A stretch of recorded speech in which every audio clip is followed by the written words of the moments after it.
साथियों सलाम, नमस्ते, सत श्री अकाल और जय भीम जोहार। साथियों दूसरा चरण अभी होना बाकी है, 3 दिन रह गए हैं। यानी बकौल हिंदी के ख्यात कवि रामधारी सिंह दिनकर समर शेष है।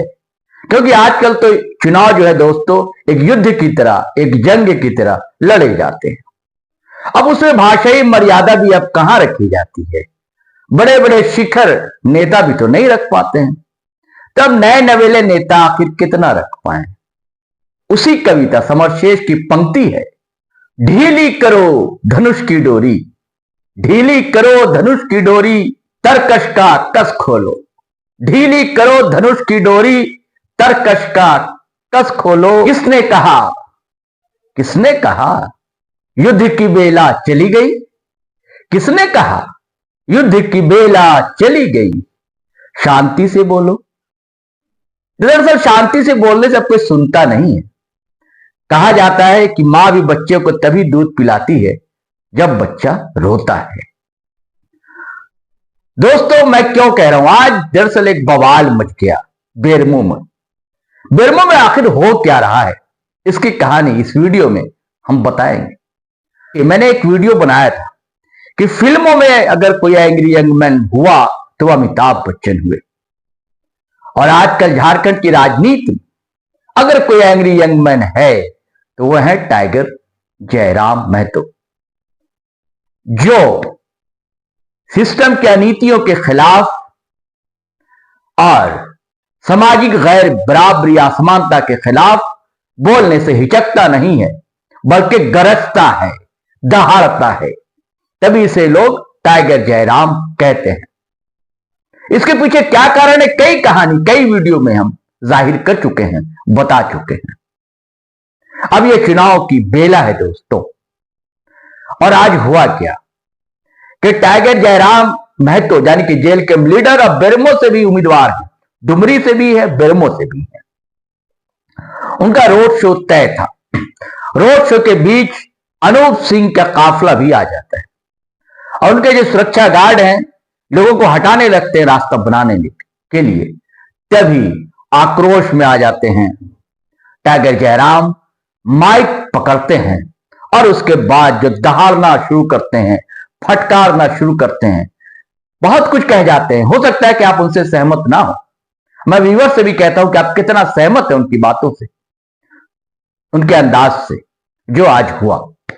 उसके बाद आखिर सटक सीताराम रहे अनूप सिंह, यानी कि जो कि कांग्रेस के उम्मीदवार हैं वहां से।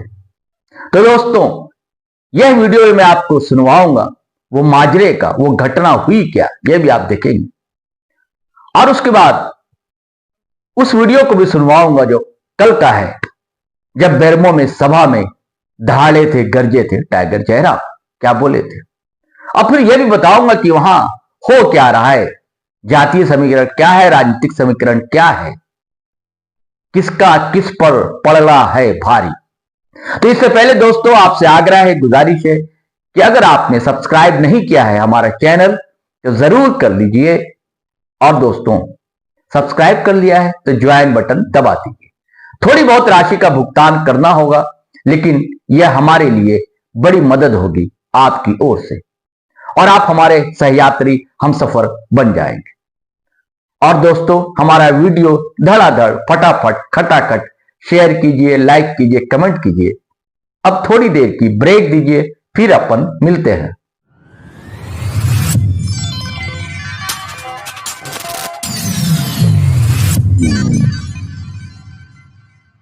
हाँ तो साथियों सुनिए, जब रोड शो के दरमियान आ गया अचानक अनूप सिंह का काफिला, तो क्या हुआ।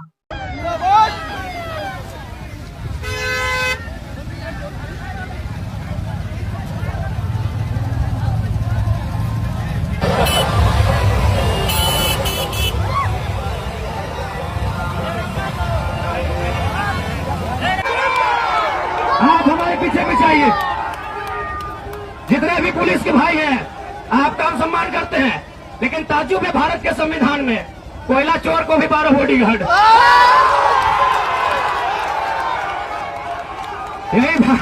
भारत के संविधान के वो थोड़ा सा सवालिया चिन्ह।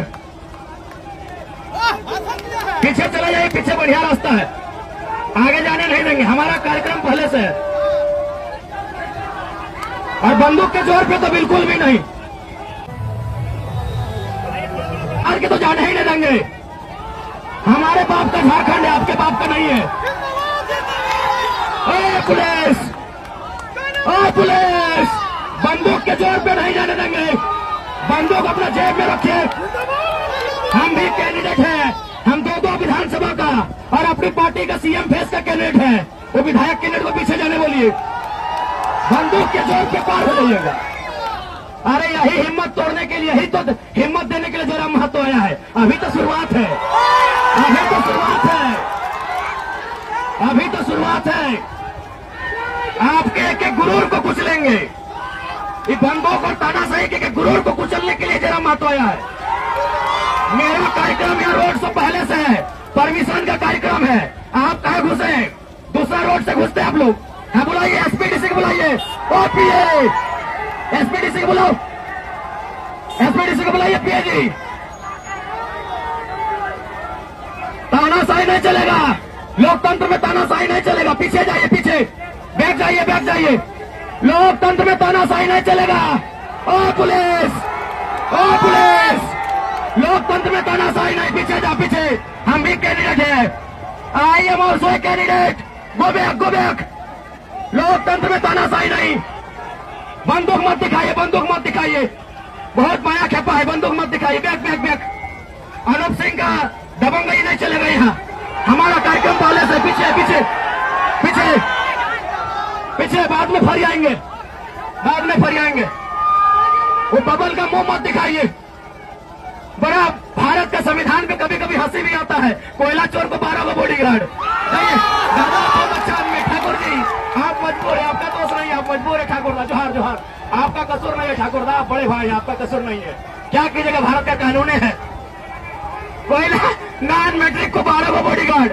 ए ठाकुर भैया, आप ग्रेजुएशन है, नॉन मैट्रिक है, नॉन मैट्रिक को 12 को बॉडीगार्ड। हाय रे झारखंड और हाय रे भारत, हाय रे कानून। एकदम पीछे नहीं, दो गाड़ी यहीं रखिए। हाँ, इनको जाना है, पीछे रास्ता देखिए, रास्ता उसमें जाने बोलिए, पीछे से रास्ता है। ये तो हॉर्न बजाते रहिए। ठाकुर भैया जोहार, जोहार ठाकुर।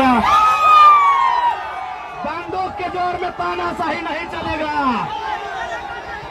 अब साथ ही सुनिए बेरमो की सभा में टाइगर जयराम, जेलकेएम सुप्रीमो बेरमो के अपनी पार्टी से प्रत्याशी थे, वह क्या कह रहे हैं। जे भी लोग कोलियरी के किनारे रहा है, माइंस के सामने रहा है, या कोई कंपनी फैक्ट्री के अगल बगल रहा है, तो कंपनी अगर माइन के चल अगर 100 रुपया कमो है, अगर वो कंपनी 100 रुपया टर्न ओवर कर है, तो अगर कानून है कि सीएसआर में 2 रुपया खर्च करे के है। यानी वो 2 रुपया कहाँ खर्च, 100% में 2 टका, यानी तो लाखों करोड़ों अरबों कमो है। तो अगर मैं बात करवा तो 10 करोड़ 50 करोड़ 100 करोड़ तक खर्च करे के पैसा मिला है। वो पैसा कहाँ खर्च करना हो, जे तोहनी के समस्या लगो, की समस्या लगो ना, पानी न हो, तो पानी के सुविधा कंपनी के माध्यम से जे तोहनी के आसपास चल रहा है, के माध्यम से होना चाहिए।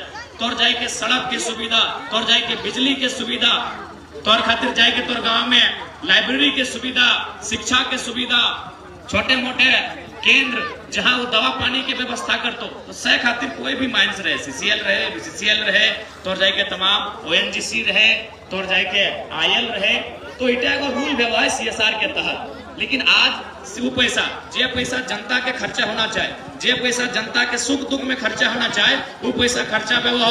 जैसे अनूप सिंह वो अपने बाप के नाम से स्टेडियम बनवा हो, और तोहनियों के मालूम हो क्या आज के इधर कहाँ हमने झारखंड के लड़का के कितना खेल के आगू बढ़ो, ये नेता सबके हाल से मालूमे हो।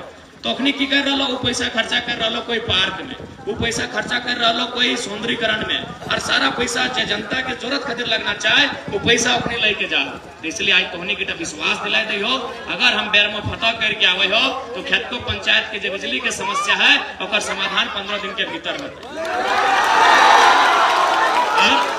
हमने मिल के बैठ के करबे, जैसे जीत के बैठ के बात करबे।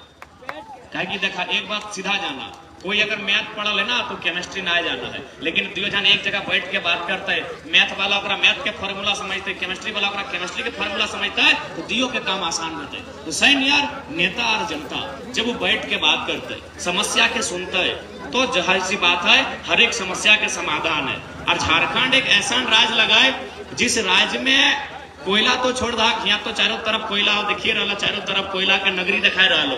झारखंड राज्य के पात पाला के भी पैसा मिला है। पात पाला यानी जैसे चुकरू पता है, केंदू पता है, सरय पता है, ये पतवन के पैसा मिला है मार्केट में। और वहां के लड़का लड़की बोलते हम बेरोजगार है, हमारा 2 पैसा इनकम नहीं भेवा है, तो गलत बात है। यानी कहीं ना कहीं सवाल खड़ा हुआ है कि जकरा हमने वोट दहा वो केवल और केवल सौदाबाजी कर रहा है। आज देखा अनूप सिंह जे एकर बाप भी 25-30 साल से रहला है, यहो उपचुनाव के बाद है, यानी 30-35 साल जे लोग विधायक मंत्री तक रहता थे, अगर वो लोग के लिए आज तक डेवलपमेंट नहीं कर पा रहा है, तो सवाल है वह है कि आखिर अपना CSR के पैसा, DMT फंड जो जिला में है वो पैसा के कहाँ लेके गए, केवल और केवल अपन सुख सुविधा खातिर लेके गए। और इटा हमरा बोले की जरूरत ना है, और बहु भी चुनाव लड़ रहा है तो हनी ओकर एफिडेविट पढ़ लिया, सभी अपन देख रहे जानकारी कि हमार कितना पैसा कौन अकाउंट में है, और पत्नी भी अपन जानकारी दल दिमाग में हाथ रख लगा अनूप पे बहु के पैसा तो नहीं पढ़ लिया, सभी पढ़ल लिखल लगा, इंटरनेट में मिल जीतो, क्योंकि जब चुनाव लड़ है ना तो सब चीज बतवे हुआ है कि हम कितना तक पढ़ा लिए, कहाँ कहाँ तक की करा लिए, हमारे कहाँ जमीन है, हमारे कहाँ घर है, सब लिखे हुआ है हमरा। तो पढ़ अनूप सिंह के छोड़िए ना, अगर बहुत बात कर रहे हो, अनूप सिंह के बात करवा तो दिमाग आंटतो ना इतना पैसा।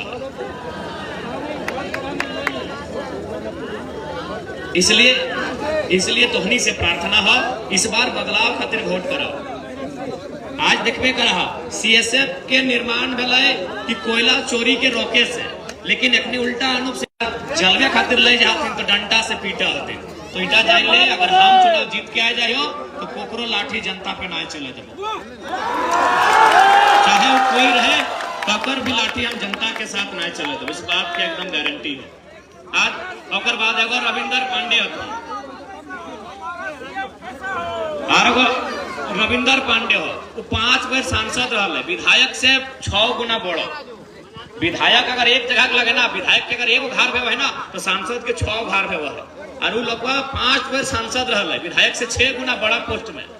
लेकिन आज फिर विधायक के चुनाव लड़ रहा है, कहे सबके मालूम है भैया, विधायक सांसद बन के रहो, टाका पैसा कमाओ, पटना में, औरंगाबाद में, छपरा में चारों धार घर बनाओ, दिल्ली बंबई में, और जनता के धूल फाके दिए। तो अब बेरमो के जनता के तय करना हो कि तोहनी के धूल चाहिए या कोयला चाहिए। अब बेरमो के जनता के तय करना हो कि तोहनी के धूल चाहिए, धुआं चाहिए कि कोयला चाहिए। अगर कोयला चाहिए तो केची में बटन दबाई, कोयला में बराबर के हिस्सेदारी के पात्र।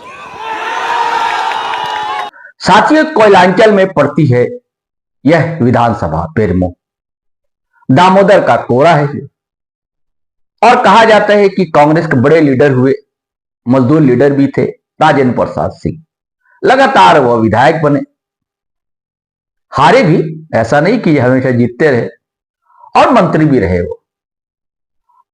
अगर पिछले 2-3 चुनावों की बात की जाए तो 2014 में बीजेपी ने यहां से लीड ली थी, यानी कि बेरमो का विधायक बीजेपी का 2014 में हुआ था। प्रत्याशी थे योगेश्वर महतो बाटुल, जिन्होंने उन्हीं दिग्गज राजेंद्र प्रसाद सिंह यानी कि अनूप सिंह के पिताश्री को हराया था। लेकिन 2019 के चुनाव में योगेश्वर महतो बाटुल को राजेंद्र प्रसाद सिंह ने पटखनी दे दी। और आपको यह बात ध्यान रखनी होगी कि तब आजसू का भी प्रत्याशी था, वहां पर तीसरे नंबर पर रहा था। 2014 में भी आजसू के प्रत्याशी वही काशीनाथ सिंह थे, तीसरे पायदान पर रहे थे। हुआ क्या कि राजेंद्र प्रसाद का निधन हो जाता है, तो कांग्रेस उपचुनाव में उनके बेटे अनूप सिंह को टिकट देती है। यह 2020 की बात है। उनका पूरा नाम कुमार जयमंगल सिंह है, मशहूर है अनूप सिंह के नाम से, और उनका मुकाबला भाजपा के योगेश्वर महतो बाटुल से ही होता है। और इस बार बसपा से खड़े होते हैं लालचंद महतो, लेकिन अनूप सिंह जीत जाते हैं और विधायक बन जाते हैं। और अब मुकाबला है, यानी कि कांग्रेस के अनूप सिंह, भाजपा ने टिकट दी है गिरिडीह से कई बार के सांसद रविंद्र पांडे को, और जेल कैंप से ताल ठोक दी है टाइगर जयराम महतो। अब स्थिति ऐसी बन रही है कि टाइगर जयराम महतो का सीधा मुकाबला अनूप सिंह से हो रहा है और तीसरे पायदान पर पहुंचाए जा रहे हैं अब भाजपा के रविंद्र पांडे।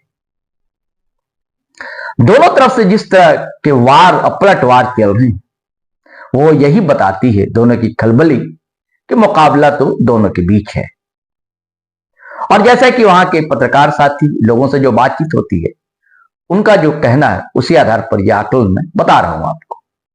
अब वो तो रिजल्ट ही बताता है कि क्या होगा, हम लोग तो एक अनुमान ही लगा सकते हैं। जो स्थितियां हैं, जो हालात हैं, जो दिख रहा है वह बताने की कोशिश करते हैं। दोस्तों, कहा जाता है कि झारखंड में 30 ऐसी विधानसभा सीटें हैं जहां कुर्मी समाज निर्णायक स्थिति में रहता है और उन्हीं में से एक सीट बेरमो भी। और आपको यह भी बता दूं कि टाइगर जयराम महतो कुर्मी समाज से आते हैं। और इसके बाद जातीय समीकरण की बात की जाए दोस्तों, तो बता दूं कि यहां दलित आबादी 13% लगभग है, उससे अधिक है, यानी कि 14.25% आप कह सकते हैं। और आदिवासियों की आबादी 15% के आसपास है और मुसलमानों की आबादी भी करीब करीब 12% है। और बकिया जो है अपर क्लास के लोग भी हैं, अच्छी खासी संख्या वहां पर सवर्ण समाज की। और जो रविंद्र पांडे का भी वोटर माना जाता है, अनूप सिंह का भी वोटर माना जाता है। लेकिन बताया जाता है कि जब राहुल गांधी की सभा हुई, कांग्रेस की कई सभा हुई, तो जो झारखंड प्रभारी है मीर साहब, उन्होंने कुछ ऐसे बयान दे दिए जिसको भाजपा ले उड़ी, तो उसका नुकसान मिलने की आशंका बताई जा रही। और यह भी कहा जाता है कि राहुल गांधी ने जिस ढंग से जातिगत जनगणना का सवाल वहां पर उठाया, तो उससे थोड़ा सवर्ण तबका नाराज। तो जो क्या नाराज है वो क्या रविंद्र पांडे की तरफ जाएगा।